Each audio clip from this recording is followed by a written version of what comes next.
Nagaadha Waaqayyo ulfaata. Ulfaata. Eebbifama kadhata barbaadee dhufee sagantaarra jirtuun argimatti goree Waaqayyo sana eebbisu. Eebbifame.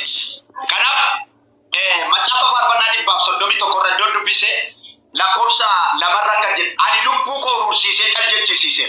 Akkuma mucaan erga harma bu'eeyyuu haadha isaa yommuu argatu calluma jedhu lubbuun koo siis argattee calluma jette. Lubbuun koo Waaqayyoon argattee calluma jette. Argitani? Lubbuun keenya kan isheen dheebottu arras borisu Waaqayyoon. Birriin miiliyoona ammatu kennanii qaama keenya lubbuu keenyaaf waan tokko fayyadu. Foon keenya garuu fayyaduu danda'a. Makiinaa ittiin bituu dandeenya. Mana ittiin bitachuu dandeenya. Waan uffata bareedaa ittiin bitachuu dandeenya. Garuu lubbuu keenyaaf birriin tiriyeeleenni waan tokko faayidaa qaba. Lubbuun keenya kan isheen caljachuu dandeessu yoo Waaqayyoof Waaqayyoo qofa argatte. Waaqayyoo sagaleen Waaqayyoo yeroo dubbatu akkas jedha. Phexros yeroo dubbatu nama Waaqayyoo ta'uunedha waan baay'eedhaaf nama gargaara. Jireenya sarraafise isa boriifise abdiin achuma keessa jira. Waan lafarraaf ta'uuf of qopheessuudha waan muraasaaf nama gargaara. Nama Waaqayyoo ta'uudhaaf of qopheessuun garuudha waan baay'eedhaaf nama gargaara. Haleluuyaa. Jabeenyi foonii jabeenyi irreedha waan muraasa duwwaadhaaf nama gargaara. Nama Waaqayyoo ta'uuf of qopheessuun garuu jireenya irraafis isa boriifis abdiin achuma keessa jira. Waaqayyoo ulfaata. Abdiin achuma keessa jira.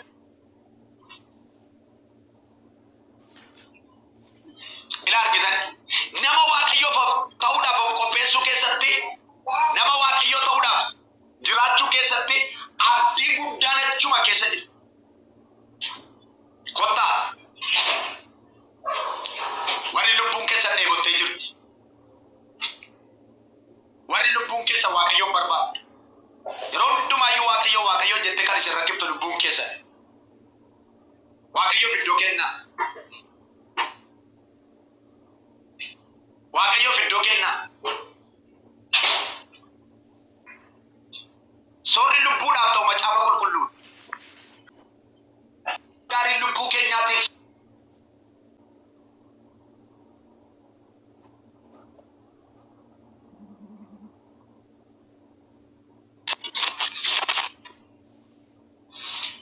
Tarii obboleessi tokko yeroo tokko asirra ture akka dingata gooftaa amanee gara booddee deebi'e.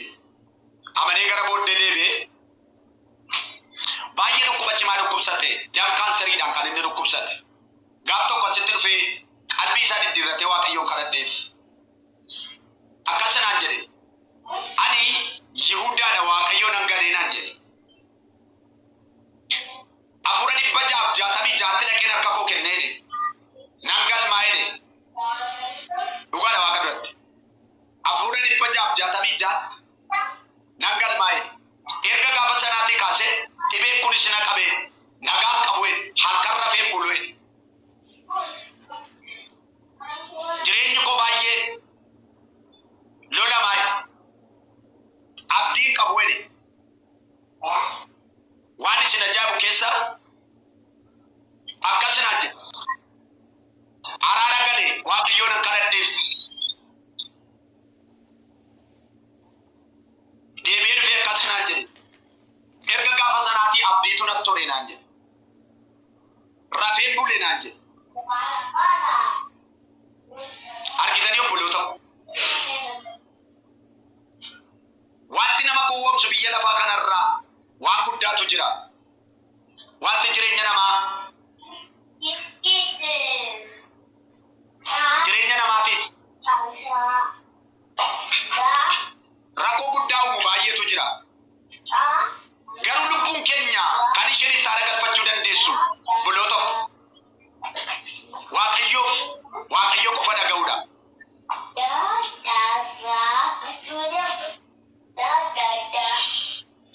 Waaqayyoo qofa dhaga'u.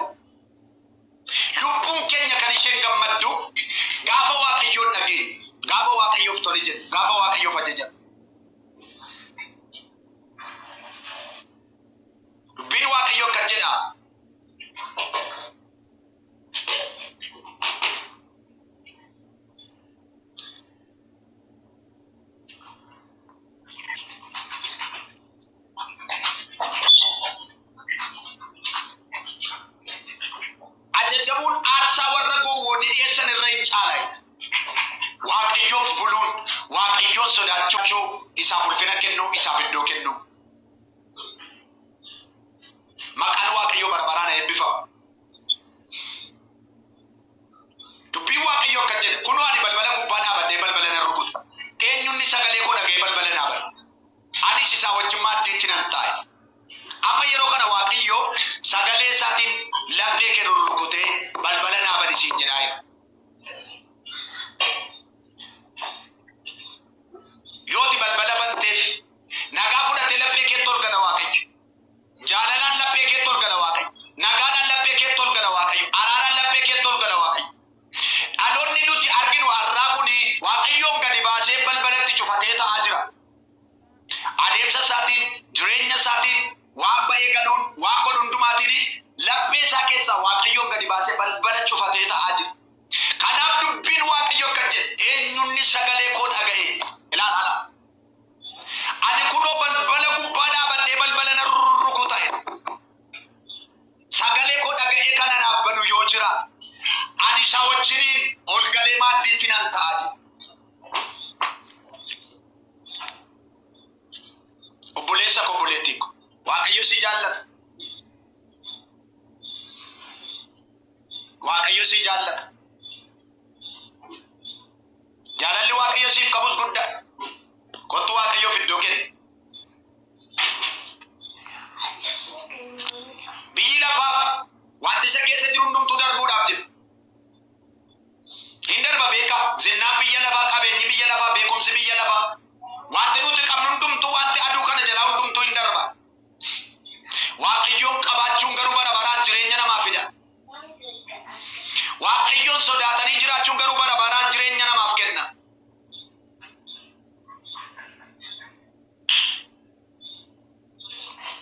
Waaqayyoon qabaachuun garuu nagaa bara baraa namaaf laata.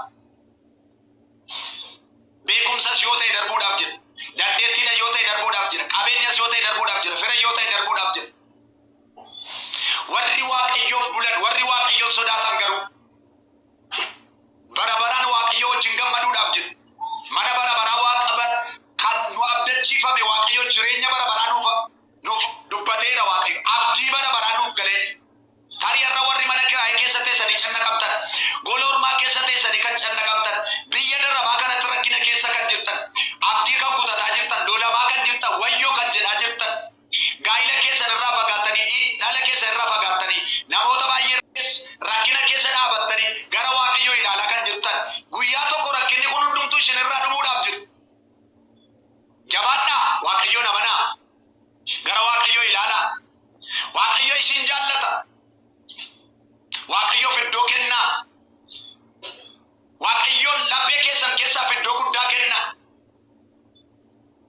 Waaqayyo warra isa sodaataniif ulfina. Waaqayyo warra isa dhagaaniif jireenya. Waaqayyo warra isaaf bulaniif ulfina. Haaleluyyaa.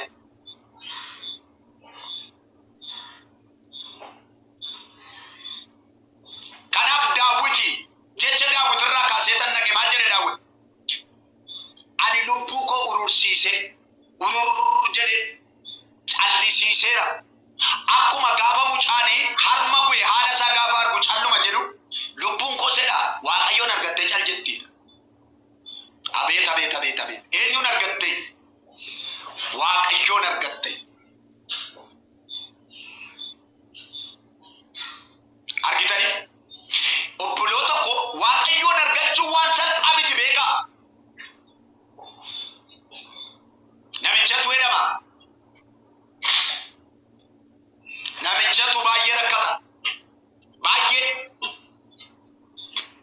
Rakkinni isaa baay'ee ulfaataa waan ta'eef yeroo hundumaayyuu jireenya isaa keessatti hin gunguma. Jireenya isaa keessatti baay'ee lolamaa, abdii kutataa, baay'ee jeeqama. Guyyaa tokko jireenya isaa kan ittiin gaggeeffatu qoraan gurguree jiraata.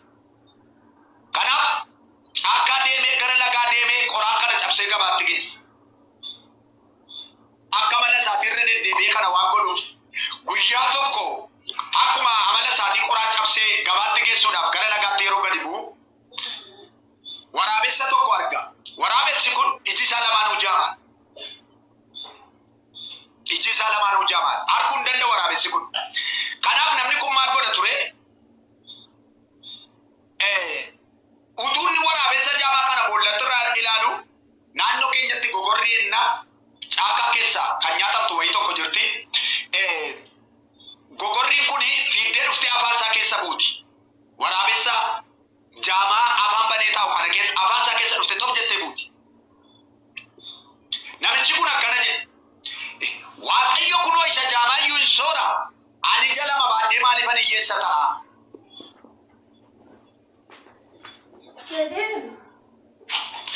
Maaliifirra baay'een keessan lubbuun keessan isin dhiphisti nan beeka. Gaafa daartan nan uffadhu waan hin uffadhu nan isiniin jedha. Dhagni keessan. Gaafa dhukkubsattan mana qorichaatti na geessi isiniin jedha jireenyi keessan. Kanaaf wallaansootti hin qabu.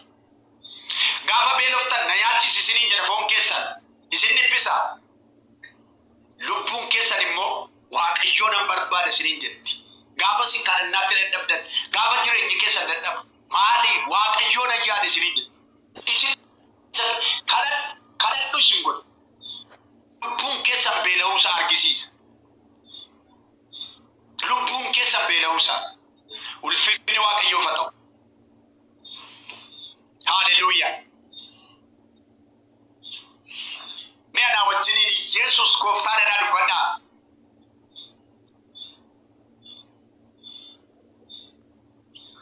Yesus gooftaadha. Hallelujah. Waaqayyo sin haa eebbisu. Waaqayyo baay'ee sin jaallatu. Yaadni Waaqayyo siniif qabus gaarii. Araarri Waaqayyo siniif qabus guddaadha. Waaqayyo yoomillee warra isa barbaaddataniif gaarii. Warra fuula isaa barbaaddataniif hin argamu.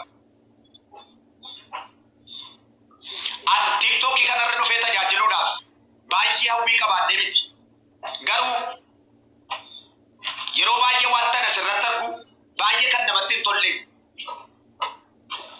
Dhaloota keenya dubbii Waaqayyo keessaa harcaasee kan fidu.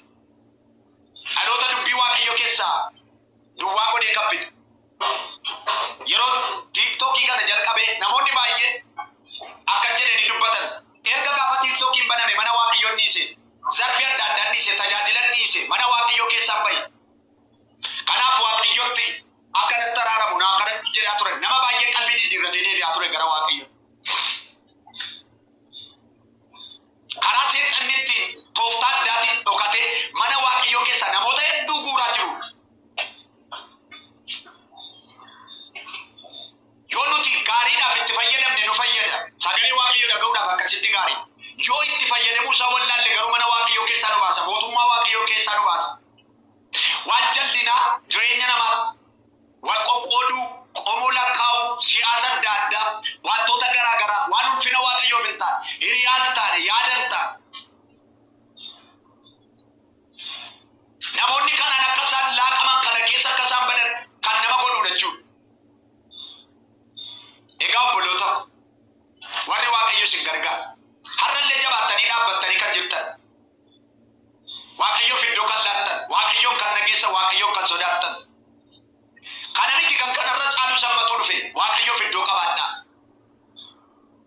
Haalli mijatu kan kanarra caalu sammatu dhufe, saayinsiif teekinooloojiin adda addaa irra sammatu dhufe. Gooftaa Yesuusiin kan ittiin gantan osoo hin taane, kan ittiin beeksiftan isiniif haa ta'u.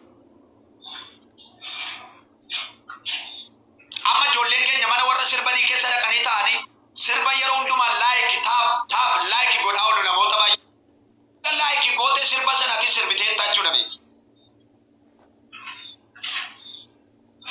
Argitanii?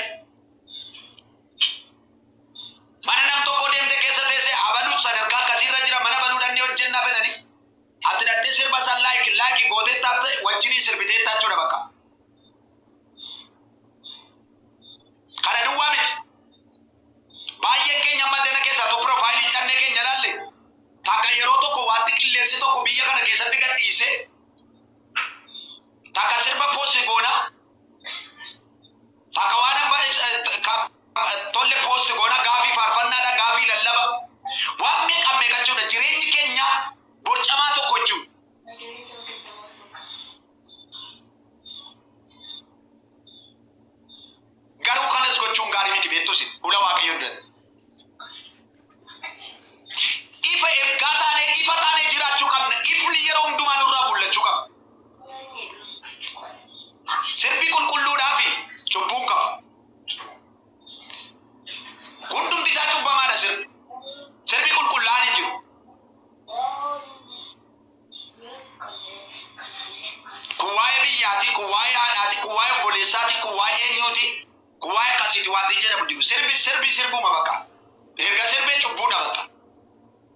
Macaafni qulqulluun akka jedhe sirbituun mootummaa Waaqayyootti hin galtu.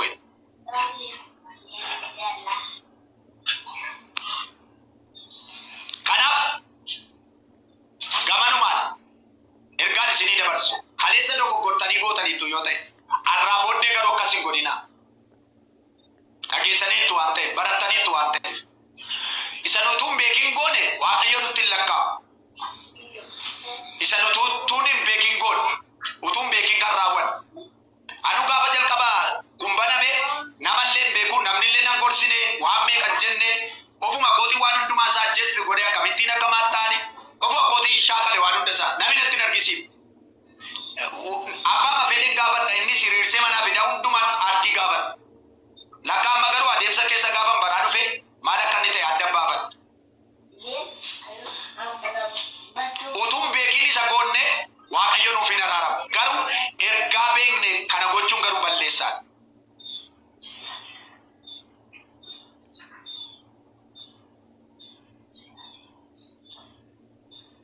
Isa amma goone hoo nutti lakkaa'ama moo nuuf darbaa? Isinitti maal jira beekaa?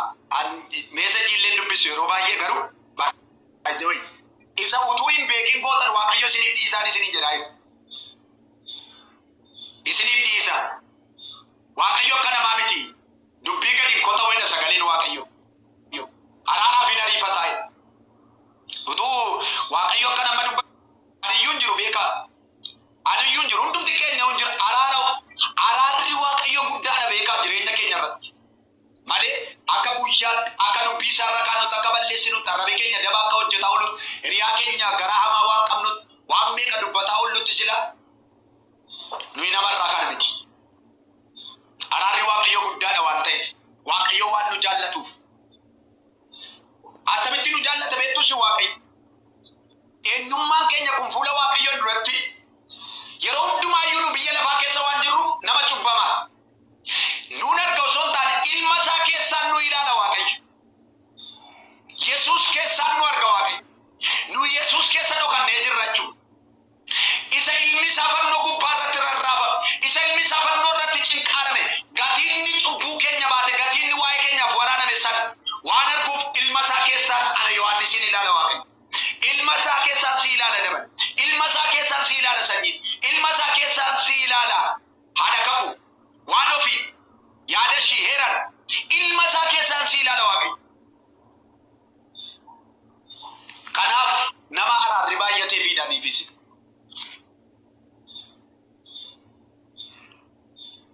Nama araarri Waaqayyoo baay'atee fi hundumti keenya iyyuu raabnee ka'uu keenyattis nyaannee dhuguu keenyattis yeroo hundumaayyuu araara Waaqayyootu nuttisa.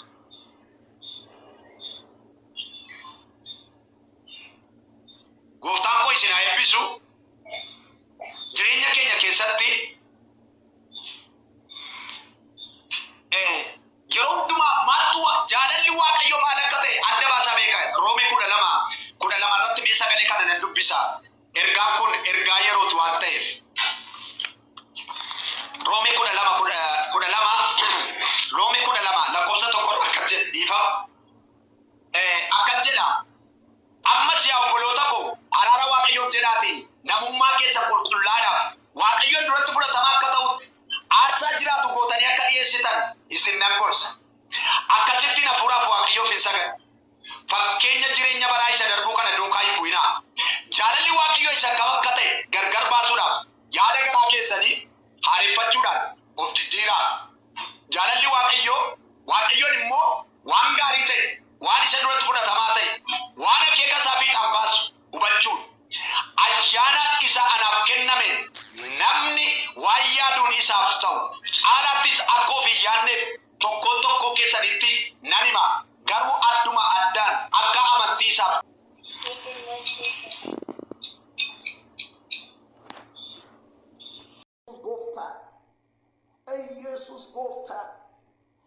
Yesus gooftaa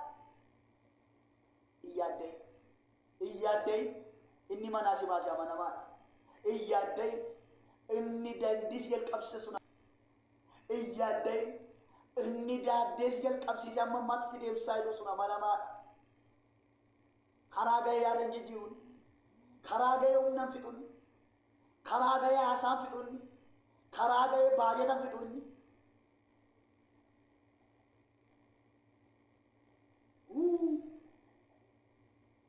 Amanamaadha. Amanamaadha inni manaa si baasa. Amanamaadha inni manaa si baasa. Amanamaadha inni manaa si baasa. Humna maqaa isa du'ee du'a mo'ee ka'e. Waan namoonni baay'een baga gammadde. Jana sakawatan nola bena shala bara tunama. Si eebbisu annama waaqayyoon. Arraba dibamaatiin si eebbisu. Baga nagaan dhufte dabala. Raajii baga nagaan eegdan eebbifama. Ameen ameen. Manni kee jireenyi kee nagaadhaa? Hundumtuu nagaadha galata waaqayyoo. Isin biraa akkam dhaga'amni? Nagaadha waaqayyo ulfaata. Ulfaadha eebbifama. Kadhata barbaadeen dhufee sagantaarra jirtuun argeematti goree waaqayyo isin eebbisu. Eebbifame. Kanaaf macaafa faarfannaa 131 iddoo dubbisee lakkoofsa lamarra akka jedhu ani lubbuu koo urursiisee caljalchisiise. Akkuma mucaan erga harma bu'eeyyuu haadha isaa yommuu argatu calluma jedhu lubbuun koo siis argattee calluma jette. Lubbuun koo waaqayyoon argattee calluma jette. Argitani? Lubbuun keenya kan isheen dheebottu arras borisu waaqayyoon. Birriin miiliyoona ammatu kennanii qaama keenya lubbuu keenyaaf waan tokko fayyadu. Foon keenya garuu fayyaduu danda'a. Makiinaa ittiin bituu dandeenya. Mana ittiin bitachuu dandeenya. Waan uffata bareedaa ittiin bitachuu dandeenya. Garuu lubbuu keenyaaf birriin tiriyeeleenni waan tokko faayidaa qabu. Lubbuun keenya kan isheen caljachuu dandeessu yoo waaqayyoof waaqayyoon qofa argatte. Waaqayyoo sagaleen waaqayyoo yeroo dubbatu akkas jedha. Phexros yeroo dubbatu nama waaqayyoo ta'uunidha waan baay'eedhaaf nama gargaara. Jireenya sarraafise isa boriifise abdiin achuma keessa jira. Waan lafarraaf ta'uuf of qopheessuunidha waan muraasaaf nama gargaara. Nama waaqayyoo ta'uudhaaf of qopheessuun garuudha waan baay'eedhaaf nama gargaara. Haleluuyaa. Jabeenyi foonii jabeenyi irreedha waan muraasa duwwaadhaaf nama gargaara. Nama waaqayyoo ta'uuf of qopheessuun garuu jireenya irraafis isa boriifis abdiin achuma keessa jira. Waaqayyoo ulfaatu. Abdiin achuma keessa jira.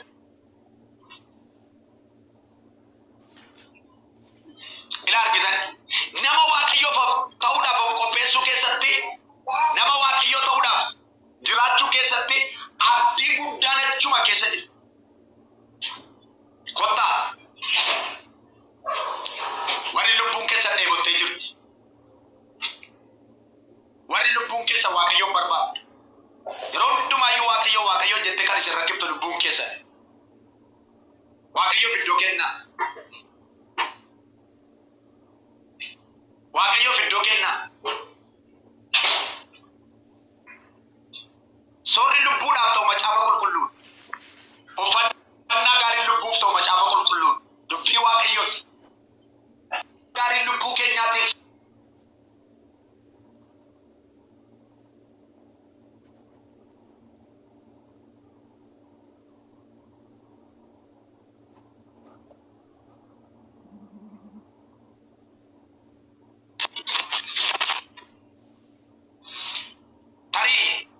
Obboleessi tokko yeroo tokko asirra ture akka dingata gooftaa amanee gara booddee deebi'e. Amanee gara booddee deebi'e baay'ee dhukkuba cimaa dhukkubsate kanseriidhaan kan inni dhukkubsate. Gaaf tokko asitti dhufee qalbii isaa diddiirratee waaqayyoon kadhadheef. Akkasinaan jedhe ani Yihudaadha waaqayyoon nan galee naan jedhe. Hafuura 666 dhaqeen harka koo kennee nan galmaa'ee dhugaadha waaqa duratti. Hafuura 666 nan galmaa'ee erga gaafa sanaatii kaasee dhibeen kunis na qabee nagaan qabu'e halkan rafeen bulu'e. Jireenyi koo baay'ee lolamaa'e abdiin qabu'e keessa akkasina jedhe araara galee waaqayyoon akka kadhadheef deebi'ee dhufee akkasina jedhe erga gaafa sanaatii abdiitu natti tole naan jedhe rafeen bule naan jedhe argitanii obboloota wanti nama